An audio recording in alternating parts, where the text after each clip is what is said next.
හරි. 2024 applied paper එකේ පළවෙනි ගාන. ඒකේ කියනවා ස්කන්ධය 2m වූ a අංශුවක් හා ස්කන්ධය m වූ b අංශුවක් සුමට තිරස් මේසයක් මත එකම සරල රේඛාවක් දිගේ පිළිවෙලින් u හා 3u ප්‍රවේගවලින් එකිනෙකා දෙසට චලනය වෙමින් සරල ලෙස ගැටේ. ගැටුමෙන් පසු a හා b ප්‍රතිවිරුද්ධ දිශාවට චලනය වේ. a හා b අතර ප්‍රත්‍යාඝාතික සංගුණකය E වේ. E විශාලයි එක බෙදීම 8 බව පෙන්වන්න කියලා තියෙනවා. හරි. ඕකේ ගාන කියන එක අපි සරලවම ඇඳගත්තොත් මේ විදිහට AB කියලා අංශු දෙකක් තියෙනවා. ඒ දෙන්න ගැටෙනවා. ඒ ගැටුමට පෙර A මෙයා නම් B මෙයා නම් ගැටෙන අවස්ථාවේ I කියලා දාන්නකො මම. එතකොට u ප්‍රවේගයෙන් A එනවා 3u ප්‍රවේගයෙන් B එනවා එකිනෙකට ප්‍රතිවිරුද්ධ දිශාවලට තමයි ගමන්. එකිනෙකට මුහුණලා එන්නේ ඊට පස්සේ ගැටුණාට පස්සේ එකිනෙකට ප්‍රතිවිරුද්ධ දිශාවලට ගමන් කරනවා. ඒ කියන්නේ මෙයා මේ පැත්තට යනවා මෙයා මේ පැත්තට යනවා කියලා හිතන්න. මෙයා V1 නම් මෙයා V2 කියලා ගන්න. හරි. දැන් අපිට කියන්නේ E ගේ අගය එක බෙදීම 8ට වඩා විශාල බව පෙන්වන්න කියලා. එතකොට ඔය අගේ එකට වඩා එක බෙදීම 8ට වඩා විශාලයි බව පෙන්වන්න නම් මේකට අපි සම්බන්ධතා දෙකක් අරගෙන V1 සහ V2 හොයාගෙන ඒ අසුරෙන් තමයි ඔය ඊට තියෙන සම්බන්ධතාවය ගන්න වෙන්නේ. හරි. එහෙනම් මම මෙතනදී මුලින්ම මේ පද්ධතියටම අපි දන්නවා I සමානයි ඩෙල්ටා MV දාන්න පුළුවන්. ගම්මෙතා සංස්කෘති නියමය. මේ පැත්තට දැම්මොත් මේ පද්ධතියටම ගැටෙන අවස්ථාවට ගම්මෙතා නියමය දාද්දි මොකද්ද වෙන්නේ? I ගයාගේ බිඳුව වෙනවා. පසු ගම්මෙතාව ඍණ පෙර ගම්මෙතාව. පසු ගම්මෙතාව වෙන්නේ කොහොමද? මම මේ ඩිරෙක්ෂන් එකට ගන්නේ.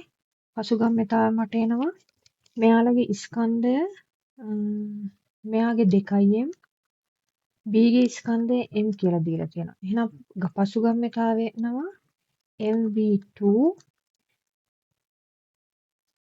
ඒ අංශුව යන්නේ අනිත් පැත්තට. එහෙනම් -2m V1 ඍණ පෙර ගම්මෙතාවය දාන්නේ මේ ඩිරෙක්ෂන් එකට. පෙර ගම්මෙතාවය එහෙනම් එනවා 2mu ඍණ B යන්නේ අනිත් පැත්තට. අපි සලකන දිශාවට නෙමෙයි අනිත් පැත්ත. 3mu කියලා. මෙතනින් සම්බන්ධතාවයක් එනවා අපිට. මෙයාව සුළු කරපුවාම 2v1 ඍණ v2 සමානයි මෙයාව සුළු කරනවාම m කැපිලා යනවා u කියලා එනවා. මෙයාව එක කියලා ගන්න. ඊට පස්සේ නිව්ටන්ගේ ප්‍රත්‍යාඝාත නියමය යොදනවා.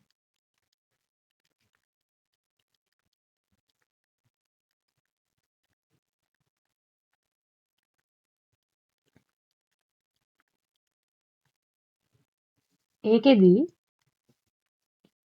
ඍණ e වතාවක් ලම්වීමේ ප්‍රවේගය මේ ලම්වීමේ ප්‍රවේගය ගද්දි මේ අංශු දෙකෙන් එකක් අපි නිශ්චල කරමු. මෙයාව b ව නිශ්චල කරන්න නම් මේ පැත්තට 3u යොදන්න ඕනේ. එහෙනම් ඒටත් ඒ ඩිරෙක්ෂන් එකටම 3u යොදන්න ඕනේ. එහෙනම් ධන 3u සමානයි අපි මේ පැත්ත සලකන්නේ මේකෙදි.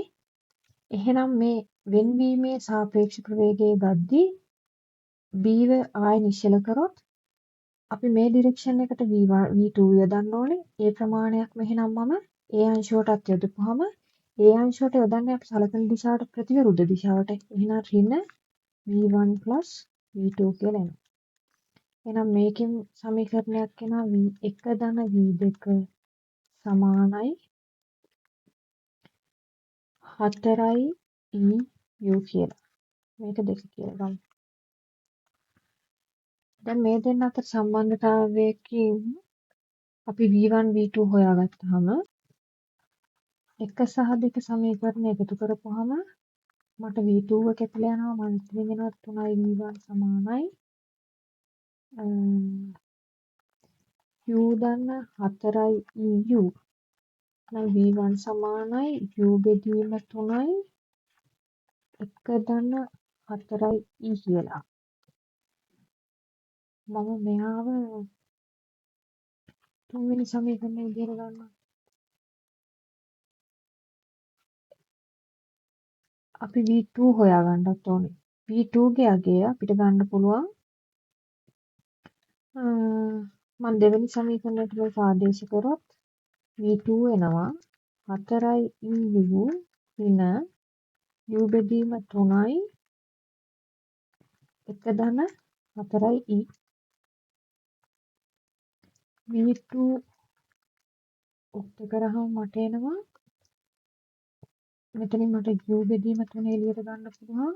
ඇතුලේ 8යි e දින 1යි කියලා එනවා. හරි. දැන් මෙතනදී V1 සහ V2 ට එන අගයන් ටික බලමු. දැන් මේ බලන්න V1 අපි දන්නවා V1 විශාලයි බිඳුවයි.